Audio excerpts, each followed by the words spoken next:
ನನಗೆ ಗೊತ್ತಿಲ್ಲ ಕಣಪ್ಪ ಅವೆಲ್ಲ. ದರ್ಶನ್ ನಾನು ಇನ್ನೇನು ಹೇಳಕ್ಕೆ ಹೋಗಲ್ಲ.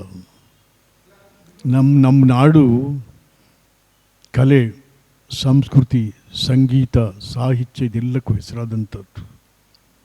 ನಮ್ಮ ನಾಡಿನಲ್ಲಿ ಕಲಾವಿದರಿಗೆ, ಸಾಂಸ್ಕೃತಿಕ ಲೋಕದವರಿಗೆ ಅನುಕರಣೀಯ, ಆಧರಣೀಯ ವ್ಯಕ್ತಿ ಡಾಕ್ಟರ್ ರಾಜ್ಕುಮಾರ್.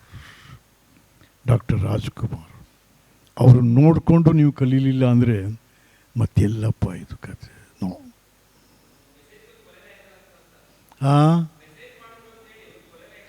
ಗೊತ್ತಿಲ್ಲ ಕಣಪ್ಪ, ನಮ್ಗೆ ಯಾಕದು ಸುಮ್ಮನೆ. ನೀನು ಆಮೇಲೆ ನನ್ನ ಕೈಲಿ ಉತ್ತರ ಹೇಳಿ ನಾನು ಹೋಗಿ ಸಾಕ್ಷಿಗೆಲ್ಲಿ ನಿಂತ್ಕೊಳ್ಳಿ. ಯಾರು? ಹೌದು, ಚೆನ್ನಾಗಿದ್ರು. ಯಾವಾಗ ಚೆನ್ನಾಗಿದ್ರು? ಆಗ 2014 ಚೆನ್ನಾಗಿದ್ರು. ಆಗ ಅವ್ರ ತಾಯಿ ಕಾಂಗ್ರೆಸ್ ಪಾರ್ಟಿಲಿದ್ದರು. ಪಾಪ ನನ್ನ ಪರವಾಗಿ ಬಂದಿದ್ದರು. ಅವರು ನನ್ನ ಪರವಾಗಿ ದರ್ಶನ್ ಕ್ಯಾಂಪೇನ್ ಮಾಡಿದ್ರು, ಇಲ್ಲಿಂದ ಕೊಡಗಿನ ತನಕ. ಎಸ್.